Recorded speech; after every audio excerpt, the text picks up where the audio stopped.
Buenas tardes, mi nombre es Sandra Milena Toro Zapata, estoy en el CEAD Occidente, aquí en Medellín. Estoy en el curso de práctica clínica 1 y voy a exponer el caso clínico.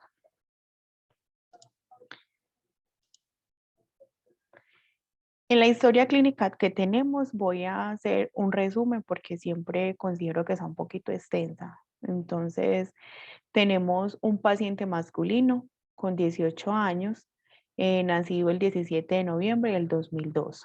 Ingresa al servicio de urgencias por accidente de tránsito en calidad de conductor de motocicleta. Llega en ambulancia, en camilla rígida, cuello Filadelfia e inmovilizado en miembro inferior derecho. Se presenta atención al paciente en el servicio de triaje con elementos de protección personal según la norma del Ministerio de Salud y los protocolos establecidos por la institución, que son gorro, mascarilla N95, máscara quirúrgica, bata y guantes. En el momento de ingreso, niega antecedentes importantes, niega alergia, ingresa al servicio de triaje por consulta de 40 minutos, donde se observa un trauma de alto impacto en motocicleta en calidad de conductor. Refiere que portaba casco, niega TEC, o sea, traumatismo craneoencefálico, niega amnesia, con un Glasgow de 15-15, presenta escoriaciones en piel y en antebrazo. El médico hace todas las preguntas de protocolo de COVID-19, las cuales el paciente niega todos los antecedentes. A todas las preguntas dice que no.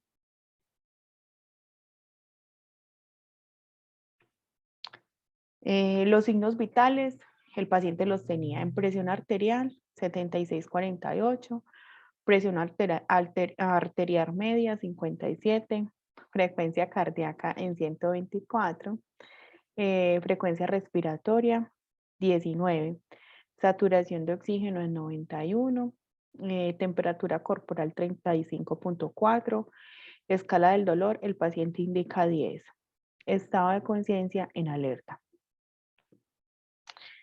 En resumen general de la atención del paciente. El paciente de manejo inicial y por cinemática del trauma de miembro inferior derecho con acortamiento y rotación externa, resto de extremidades sin deformidades, bien perfundidas, se traslada al servicio de radiología. El protocolo del servicio de radiología. El tecnólogo tiene protección personal según la norma del Ministerio de Salud y los protocolos establecidos por la institución. Tiene monogafa, gorro, máscara N95, máscara quirúrgica, bata y guantes. El tecnólogo recibe al paciente con todos los implementos de bioseguridad. Paciente en camilla con tabla rígida e inmovilizado el miembro inferior derecho. El tecnólogo procede a cubrir la zona gonadal del paciente con una barra de protección radiológica con, con protector blindado de plomo. Entonces, el diagnóstico del paciente, los hallazgos fue que tenía una fractura de fémur, plan de manejo, el paciente quedó hospitalizado y la evaluación médica es por ortopedia. La historia clínica es muy amplia, es muy compleja, entonces sobre, vamos a mirar las placas del paciente. Entonces, la lectura del radios X por el radiólogo nos indica que tiene fractura subtrocantérica derecha, fractura diaficiaria del fémur derecho, con multifragmentada subtrocantérica.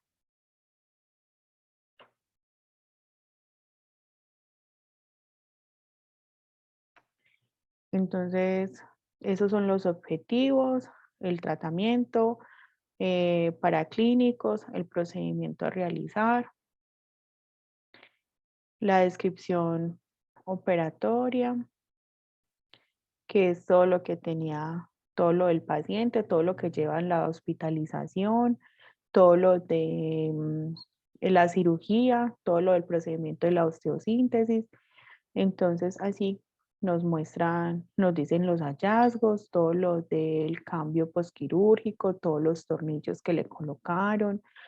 Ahí está especificado más, más bien y más fácil para poderlo leer. Entonces vemos que ya aquí en la otra placa que le hicieron al paciente, ya tiene todo el material de osteosíntesis. Podemos ver la placa aquí para poder que el paciente tenga pues como el fémur se le vaya acomodando. Aquí tiene los tornillos en todo la cabeza del fémur.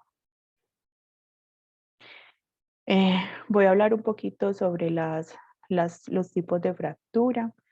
Hay transversal, lineal, oblicua compuesta, oblicua descompuesta, espiroidea, tallo verde, con minuta. En otros tipos de fractura de fémur se clasifican en Seydt-Scheimer. Es un sistema de categorización de la fractura de cadera subtrochanteria según el patrón de fractura de la diáfisis femoral proximal. En este cuadro vemos los tipos de fractura y la descripción según lo que el paciente tiene o el tipo de fractura está clasificado en la tipo 4, que es fractura con minuta con 4 o más fragmentos. En la anatomía del fémur vemos que lo dividimos en tres partes, que está proximal, es en la epífisis, epífisis, metáfisis, diáfisis, otra vez diáfisis, pero ya a nivel distal, en la parte del cuello. Eso es como para cómo se divide las partes del fémur en la epífisis, metáfisis, diáfisis, y ya miramos si es proximal o distal, ¿cierto?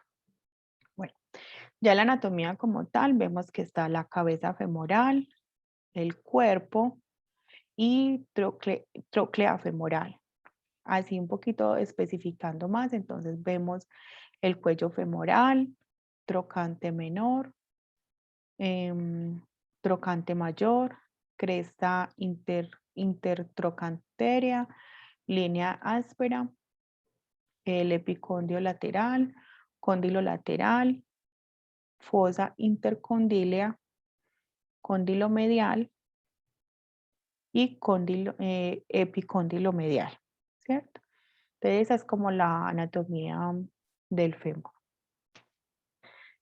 Vamos a hablar un poquito sobre el protocolo para los rayos X del fémur, en el posicionamiento y las posiciones como tal que se le hace al paciente para un rayos X convencional de fémur, el tipo de placa y la posición. Entonces, en este caso vamos a tomar una placa en AP, la hacemos en decúbito supino, pierna extendida, ligera rotación interna, pierna contralateral separada. En la parte de la cadera queda el borde superior del chasis en cresta ilíaca. En la parte de la rodilla, el borde inferior del chasis, 5 centímetros, debajo de la hendidura articular. Siempre tenemos protección gonadal, ¿cierto? Entonces, los valores que vamos a hacer en la exposición, el kilovoltaje lo tenemos en 70 y el miliamperiaje lo ponemos en 30. Uno de los chasis más grandes, la distancia es de 100 centímetros de 100 metros, perdón, de 100 metros no, de 1 metro para que quede entre el rayo y el expansor. El expansor lo ponemos en 15 centímetros. En la posición en AP, perpendicular al chasis, es el A central, centro del chasis, Indicaciones a los lados para que no se nos pierdan los bordes, o sea que para que coja toda la pierna, ¿cierto? En posición lateral, los valores son prácticamente lo mismo, de 1 AP, 70 kilovoltaje, 30 de miliampereaje, la distancia es la misma y el expansor también son los 15 centímetros. El expensor, perdón. Aquí ya vemos la placa como tal, vemos lo que es la cabeza femoral y vemos la parte de los cóndilos. En la posición lateral vemos que la extremidad a explorar apoyada lateralmente flexionada a la cadera y a la rodilla. Entonces la rodilla en la cadera, al borde superior del chasis en cresta ilíaca y pierna contralateral en extensión dorsal. Con la rodilla al borde inferior del chasis a 5 centímetros debajo de la hendidura articular y pierna contralateral en flexión marcada, protección gonadal. En este caso, cuando hay fémur muy largo, podemos poner el chasis como en una forma lateral para que quede en las esquinas y pueda coger toda la posición de la pierna. Porque si miramos en esta parte, no nos coge la parte de la rodilla, queda por encima de la rodilla y la idea es que quede por debajo, por lo menos 5 centímetros abajo de la hendidura. ¿Listo? Aquí vemos pues ya las placas como tal. Tenemos en caso de trauma, también podemos hacer una, una concha así levantado o lateral sin tener un apoyo, porque hay veces el trauma es tan grande que el paciente no puede hacer fuerza ni levantarse. Entonces toca tomar la lateral de esta forma que nos indica la imagen. Y así se visualiza en el rayos X. Hablemos un poquito sobre qué se hace y qué no se debe hacer, teniendo siempre en cuenta todos los cuidados del paciente y de los tecnólogos como tal. Los tecnólogos siempre deben de utilizar sus medios de protección, aunque cuando ellos hacen la exposición, pues ellos cierran la puerta y están detrás, pero de todas maneras siempre es cuidando el bien del paciente.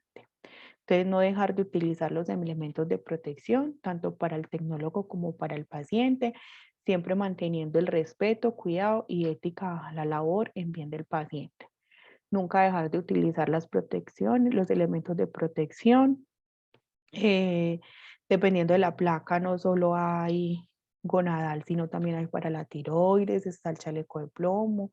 Entonces, siempre tener en cuenta utilizando todo, hasta las mamparas para cuando hay un paciente menor de edad en el cual dejamos entrar un acompañante para evitar esos tipos, para evitar todo tipo de malentendido.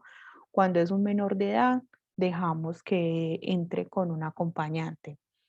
Devolviéndome acá, quería hacer como así un énfasis sobre todo que queda todo a nivel confidencial. Nosotros no damos diagnósticos, no decimos diagnósticos, todo eso, el único profesional que está apto para dar esa información es el médico. Nosotros no decimos ese tipo de información. Entonces, todo queda a nivel de secreto profesional, como así decirlo, todo queda en la historia clínica, independientemente de la cultura, las políticas, las higienes sexual, las higienes, la sexualidad del paciente, la economía, o sea, todo, nada se revela. Hablando de, por ejemplo, cuando tenemos un paciente extranjero, si no tenemos a la mano un traductor o no está cerca, pues intentar comunicarnos con él por señas, por gestos, indicándole de qué manera se puede posicionar él, así sea mostrándole de qué forma lo debe de hacer, pero ante todo el respeto y en bien del paciente el cuidado ante todo, ¿cierto?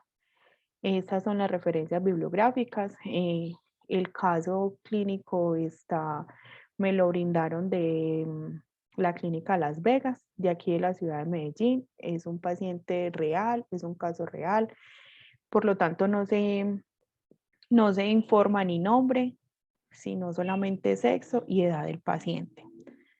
Y muchas gracias. Que estés muy bien. Hasta luego.